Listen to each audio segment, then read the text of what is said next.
parti pour la deuxième période de ce numéro de la Grande Team. Je vous rappelle qu'on est en direct jusqu'à 22 h et que vous pouvez interagir avec nous en participant à l'émission, en nous laissant des commentaires sur la page Facebook de la 3.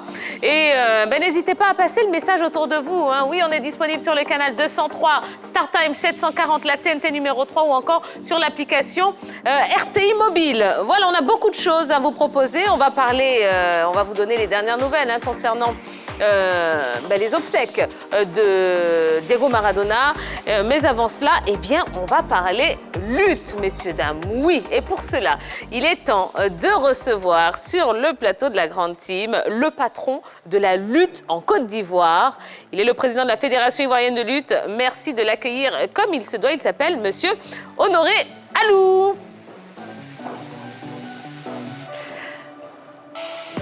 Bonsoir, monsieur Honoré Alou. Bonsoir.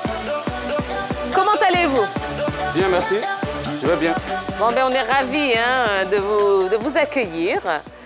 La lutte, la Fédération ivoirienne de lutte, qui fait partie de ces associations sportives méconnues au pays, malgré les activités qu'elle mène. Comment est-ce possible? Comment est-ce qu'on peut expliquer cela?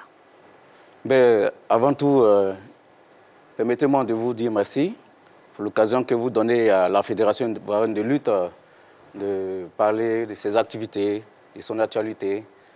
Et je voudrais, au nom du comité directeur de la Fédération ivoirienne de lutte, vous dire merci. Pour revenir à votre question, vous savez, quelles que soient les activités que vous menez, lorsque derrière la communication ne suit pas, c'est normal que tout ce que vous faites ne sera pas mis au grand jour. Aussi, lorsque une fédération ou une discipline est traitée de mineure, c'est vrai que les médias ne se focalisent pas sur cette discipline-là. Et donc, les sportifs aussi, ils hésitent. Sinon, la Fédération ivoirienne de lutte existe. Elle a mené des activités et elle continue de mener des activités à grande échelle. Elle participe aux compétitions internationales avec à la clé de nombreux lauriers. D'accord. Alors, ça fait 1 an que vous êtes à la tête de la Fédération ivoirienne de lutte. Dans quel état est-ce que vous l'avez récupérée, cette fédération? Votre question m'amène à jeter un regard rétrospectif sur la Fédération ivoirienne de lutte. Honnêtement, pour vous parler, je dirais que la Fédération ivoirienne de lutte se cherchait un peu et il y avait vraiment un manque. Et quand nous sommes arrivés, nous avons eu comme priorité de doter notre fédération d'un siège moderne parce que nous avons eu quelques soucis. Il faut dire qu'à l'approche des Jeux de la francophonie en 2017, il a été demandé à toutes les fédérations nationales qui avaient leur siège au stade Félix-Houphouët-Boigny de libérer le lieu pour permettre au comité d'organisation de pouvoir doter ces Jeux d'infrastructures modernes. Et donc, pendant plus de 5 ans, nous avons, le comité directeur a fait des efforts et travaillé sans siège. Donc nous avons fait de cela notre priorité dès que nous sommes arrivés à la tête de la fédération. Aujourd'hui, nous avons un siège équipé, moderne. Et le ministère et tous nos partenaires savent où nous trouver. Donc voilà, pour vous répondre, je dirais que aujourd'hui la Fédération ivoirienne de lutte se porte de mieux en mieux. Se porte de mieux en mieux. Bon, on est vraiment content de vous recevoir sur le plateau de la Grande Team. On aura le temps d'en parler durant votre passage. Vous allez nous faire l'état des lieux de la lutte ivoirienne. Et puis on va essayer, on est là aussi pour mettre le doigt sur ce qui ne va pas. Ça sert aussi à ça l'émission. Donc on va essayer d'en parler, puis pourquoi pas de trouver des solutions. Mais en tout cas, merci une fois de plus d'avoir accepté notre invitation. Et je continue à inviter les téléspectateurs téléspectateurs à poser un maximum de questions à notre invité, le président de la Fédération ivoirienne de lutte, qui est sur le plateau de la Grande Team. Si vous avez des questions à lui poser, faites-le sur la page Facebook de la 3. Allez, eh bien, on va quand même parler de l'actualité. Alors, j'imagine que vous êtes au courant du décès de Diego Maradona. Et vous allez en parler avec nous. Et ça tombe bien, c'est l'actu de ce soir.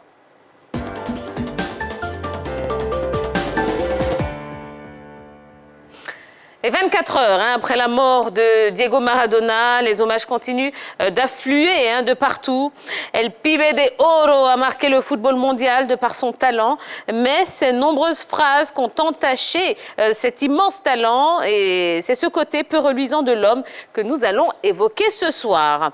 Alors, quand on regarde de plus près la carrière de Diego Maradona, eh bien, on se rend compte qu'il n'a brillé qu'à Naples et en équipe nationale, puisqu'il a quand même gagné une Coupe du Monde. Pourquoi est-ce qu'il n'a pas été, je dirais, aussi rayonnant lors de son passage au FC Barcelone? Premier arrivé sur le continent européen, dans un gros club qui est le FC Barcelone, qui se cherche un successeur à Johan Cruyff. Ils enrôlent El Pibe de Oro, le garçon derrière lequel tout le monde courait déjà. Un garçon magnifique qui venait de l'Argentine, son Argentine, transfuge de Boca Juniors. Il est arrivé dans un contexte particulier en Europe. Il devait s'adapter à la vie européenne. Et il faut dire qu'à cette époque en Espagne, les stades n'avaient pas cette protection qu'ils ont aujourd'hui, avec un cadre bien précis, avec les arbitres. Il s'est confronté à des défenseurs assez rugueux qui ne lui ont pas fait de cadeaux. Je pense que c'était sa période d'adaptation et on attendait tellement de lui que durant cette période, vu qu'il n'a pas pu réaliser ce qui était attendu, le FC Barcelone avait finalement décidé de se séparer de lui. Je ne suis pas surpris. Ce n'est pas le premier joueur à qui ça arrive. Pour moi, l'essentiel, c'est que par la suite, il rebondit très bien dans un autre club et il montre toute l'étendue de son talent. On va nuancer un peu quand même son échec au Barça et puis mettre ça dans un contexte. En 1978, l'Argentine gagne la Coupe du Monde avec Mario Kempes, un autre formidable joueur. Et en 1982, c'est Diego qui est chargé de conduire l'Argentine à la Coupe du Monde en Espagne, je crois. Alors, sur cette Coupe du Monde, Diego, trop jeune, il a un peu échoué, on va dire, parce qu'il a été expulsé, je crois, sur le dernier match de l'Argentine. Et l'Argentine a été éliminée très tôt dans cette compétition. C'est un peu après ça qu'il arrive du côté du Barça. Mais au Barça, il arrive avec un statut, avec beaucoup d'argent. Son contrat a coûté très cher à l'époque. Et là arrive, ses premiers mauvais comportements. Virée nocturne, ses premiers contacts avec la drogue. Donc le garçon commence à être un peu déséquilibré. Deuxièmement, c'est qu'il est victime d'un traitement particulier de la part des défenseurs. Parce qu'on savait que celui qui arrivait là, c'était un formidable joueur et il était traité durement. La preuve, il a été blessé à la cheville pendant longtemps par Goicoechea, je crois, défenseur de l'équipe de Bilbao, donc blessé. Et puis le troisième élément, c'est la finale de la Coupe du Roi en 1984. Face à cette même équipe de Bilbao, il y a une bagarre générale qui a éclaté dans le stade. Il était au centre de cette bagarre, devant le roi de l'Espagne à l'époque, Juan Carlos, et ça fait un tollé. Et c'est ça un peu qui a suscité son départ de cette équipe du Barça, avec ce qu'on peut appeler un échec. Mais on va mettre ça entre guillemets, parce que quand même, en 1983, il est élu meilleur joueur du championnat et gagne la Coupe du Roi face à l'équipe du Real de Madrid. Bon, quand on regarde ça, on peut considérer quand même que, oui, en 83, il fait une belle saison, mais en 84, il y a beaucoup d'épisodes qui font qu'on pense que Diego Maradona a échoué avec cette équipe du Barça. Honoré Alou, comment est-ce que vous avez appris la nouvelle? Comme tout le monde, tout le public, tous les amoureux du sport, nous avons appris ça sur les réseaux sociaux avec beaucoup de tristesse. La disparition de Diego Maradona, c'est une icône qui nous laisse. Il a inspiré énormément de talent aujourd'hui. Et vraiment, je pense que c'est une grosse perte pour le football en général. Et voilà, le sport aussi. Voilà. Exactement. Alors, est-ce que le caractère trempé de Diego Maradona a eu un impact sur sa carrière, Yellow? Oui, parce que déjà, quand il arrive à Barcelone, il est confronté au scepticisme d'une partie de la population, d'une partie du public, parce qu'il n'appréciait pas véritablement ses frasques. Bien évidemment, il avouait dans un entretien qu'il a touché à la cocaïne déjà en Espagne quand il était à Barcelone. Donc, la population n'adhérait pas véritablement au personnage qu'incarnait Diego Maradona. Après cela, après Barcelone, Naples et bien d'autres lieux qu'il a fréquentés, oui, ses frasques ont forcément eu un impact impact ou des impacts négatifs sur sa carrière footballistique. Ben oui, je pense que Diego Maradona, qu'est-ce qu'il serait sans ses frasques? Voilà, c'est un homme entier. Je pense qu'en Espagne, ça n'a pas été du tout facile pour lui, comme ça a été si bien dit par Roger et par Yellow. Bon, est-ce qu'on doit s'appesantir foncièrement sur ce qui s'est passé négativement dans ce pays? Il a essayé de faire ce qu'il pouvait faire pour un jeune joueur. Il y a eu un très bel accomplissement. Voilà. Non, je dis, Diego Maradona, c'est les deux faces d'une même pièce. C'est-à-dire, c'est le formidable joueur, mais vraiment un génie. Et puis, c'est tous les frasques dont on parle en ce moment. Un enfant pauvre d'une famille de 8 enfants, il devient star très tôt, à 15 ans. Et puis, il y a toute sa vie, l'alcool et la drogue. L'alcool, la drogue amplifie un peu avec son arrivée à Naples en 1984. Il flirte avec les milieux mafieux du côté de Naples. Ça pose quelques problèmes.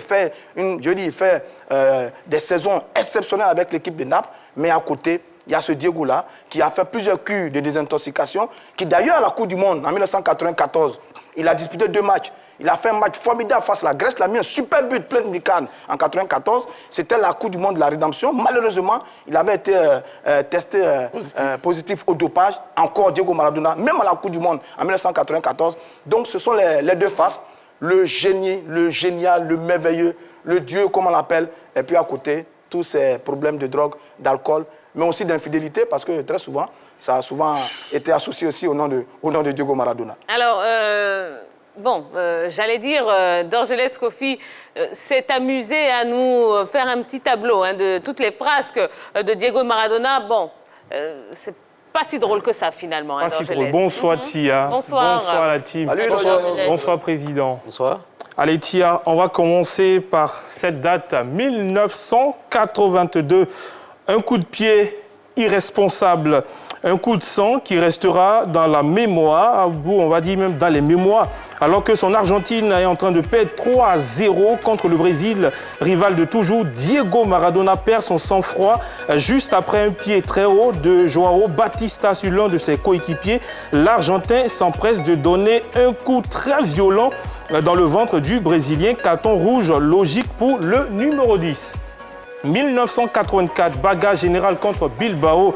Le 5 mai 1984 restera dans les mémoires comme l'une des scènes les plus violentes du football espagnol. Le FC Barcelone de Maradona affronte Bilbao en finale de Coupe du Roi.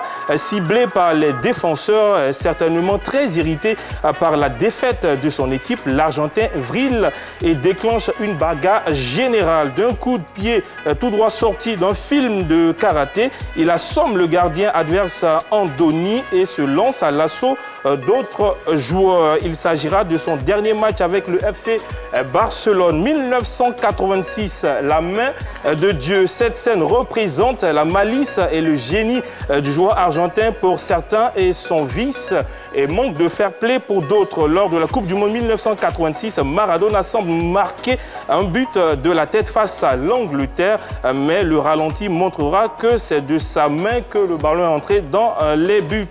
L'Argentine remporte finalement le quart de finale 2-1 et ce geste sera surnommé la main de Dieu par les admirateurs du joueur Tia. Merci beaucoup, Dorgelès. Alors, quand on voit tout ça, finalement, on se rend compte que, on n'a pas beaucoup parlé, enfin, on a moins parlé de ce côté obscur du personnage que de tous ses succès. Est-ce que vous comprenez qu'on ait un petit peu occulté ce côté-là? Écoutez, je pense qu'il faut aller à l'essentiel. Il faut toujours mettre à la lumière ce qui mérite d'être enseigné à la jeune génération. C'est le talent, le goût de l'effort, cette inspiration que le talentueux Diego Maradona donnait à ces jeunes. Voilà, je pense qu'il faut aller à l'essentiel, il ne faut pas toujours faire sortir, il faut retenir le positif. Pour moi, c'est l'essentiel. Il avait du talent. C'est un sportif accompli. Oui. Et donc voilà, pour moi, c'est ça l'essentiel. Alors, ce qui nous emmène à la question sondage de ce soir, Diego Maradona peut-il être considéré comme le meilleur footballeur de tous les temps? Alors, on va faire un petit tour de table rapidement et puis on va prendre aussi quelques-unes de vos réactions que vous nous avez envoyées sur la page Facebook de la 3. Donc, Diego Maradona peut-il être considéré comme le meilleur footballeur de tous les temps? Eh bien, vous avez commencé à utiliser les ardoises. Eh bien, on y va, c'est parti. Vous pouvez les montrer, messieurs, dames. Alors, j'ai du oui, j'ai du non. Bon, ça tombe bien. Allez, rapidement, Jean-Philippe, oui pour vous. Oui, parce que quand on le compare à Pelé, généralement, on se bloque sur les palmarès des différents athlètes. Alors qu'on sait qu'ils ont évolué à une époque où le football, c'était plus un football de spectacle, un football du ressenti. Qu'est-ce que l'athlète pouvait vous donner sur le terrain? Comparativement au football qui se pratique aujourd'hui, qui est un football lié à la performance, à leur époque déjà, les gens n'allaient pas foncièrement pour voir peut-être le meilleur joueur inscrire 3 ou 4 buts, mais réaliser des gestes énormes. Et Diego Maradona, moi je l'ai dit, c'est un ensemble, c'est un tout.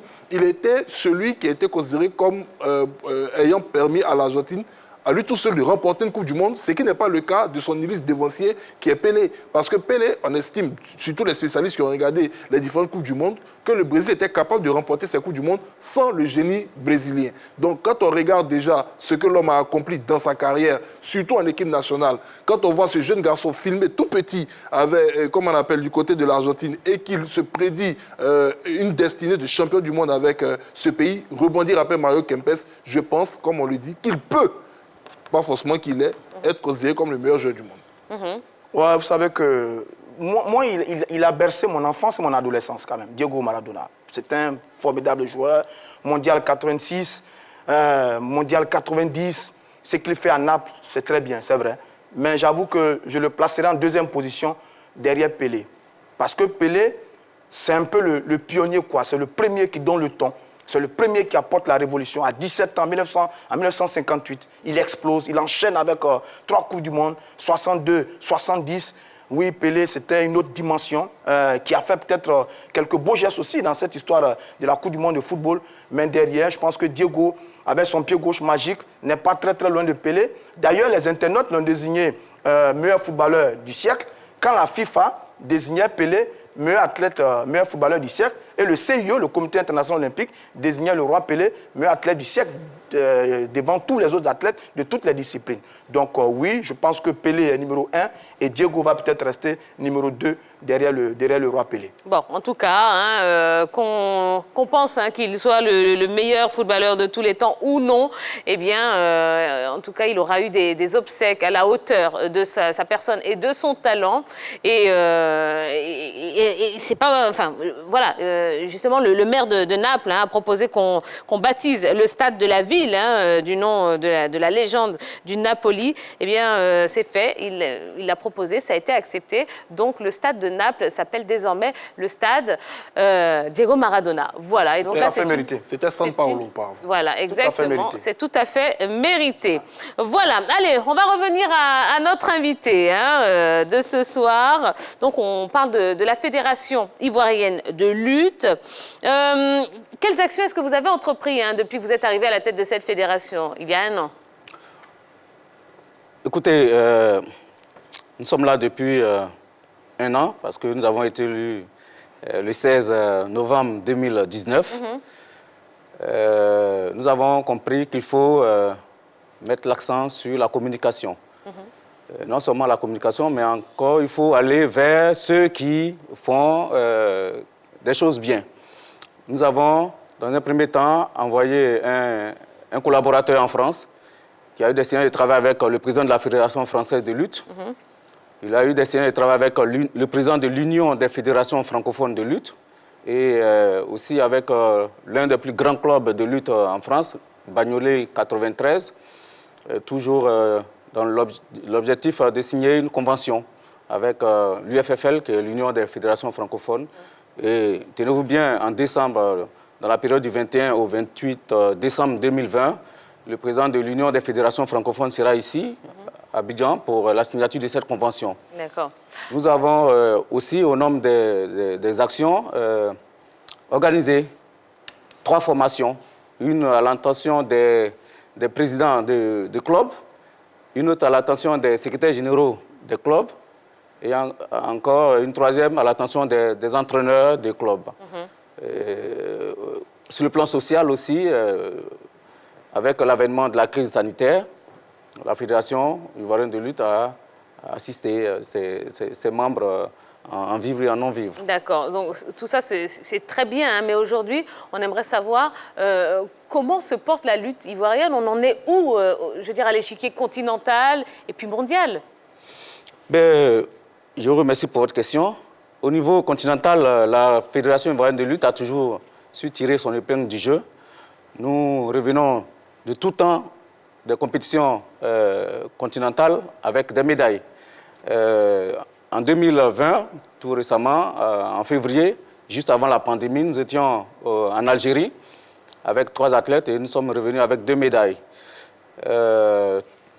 En 2019, lors des Jeux africains à Rabat, nous sommes revenus avec 2 médailles, une d'argent et une de bronze. Juste derrière, en termes de médailles, juste derrière l'athlétisme, le taekwondo. Quand on repart un peu en arrière, en 2018, lors des Jeux africains de la jeunesse, la lutte aussi a glané 4 médailles. Et en 2017, aux Jeux de la francophonie, l'hymne national de la Côte d'Ivoire a retenti grâce à la médaille d'or obtenue par la lutte, Yoami, en individuel en moins de 70 kilos. Et derrière, il y a eu également 3 médaillés en individuel au niveau de la Côte d'Ivoire. Donc on voit qu'il y a quand même un vrai et bon palmarès de la part des lutteurs ivoiriens. Mais on ne peut pas ne pas faire la comparaison avec la lutte sénégalaise, qui est véritablement en pleine extension, en plein essor. Qu'est-ce qui manque à la lutte ici, chez nous, pour atteindre le même niveau et pour permettre, je suppose, aux athlètes de vivre de ce sport, de leur passion, de leur art? Bien, tel est notre objectif, permettre aux acteurs de la lutte de vivre de cette lutte-là. Et après notre élection, nous avons pris contact avec le président de la Fédération nigérienne de lutte. Nous avons également pris contact avec le président du comité national de gestion de la lutte au Sénégal pour aller à leur école. Nous avons, sur le plan humain, tout ce qu'il faut en Côte d'Ivoire pour faire de la lutte une discipline vraiment professionnelle. Donc, qu'est-ce qui nous manque aujourd'hui? Ce qui nous manque, c'est, je dirais, une volonté politique.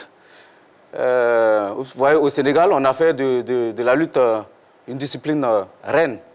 Et donc, derrière, c'est vrai que le ministère des Sports fait beaucoup pour les fédérations, mais beaucoup reste à faire quand on n'a pas fini de tout faire. Et aussi la communication, surtout. Et c'est ce que nous sommes en train de faire en essayant de faire parler de notre discipline pour qu'elle soit sûre de tout le monde entier. D'accord, mais qu'est-ce qu'il reste à faire au ministère des Sports, concrètement?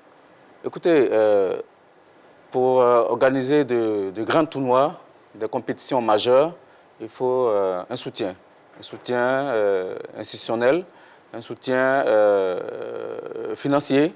Et donc, nous travaillons à réunir tous les ingrédients pour permettre à la lutte en Côte d'Ivoire vraiment de devenir comme au Sénégal, comme au Niger.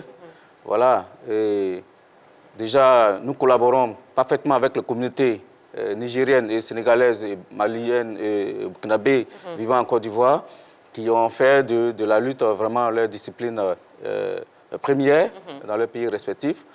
Le chemin est un peu long, mais je pense que nous sommes en train de mettre les petits pas dans les grands pour pouvoir atteindre l'objectif. Et vous y arriverez, Président. Alors, rapidement, puisque c'est vrai qu'on est malheureusement pris par le temps, quels sont vos prochains challenges?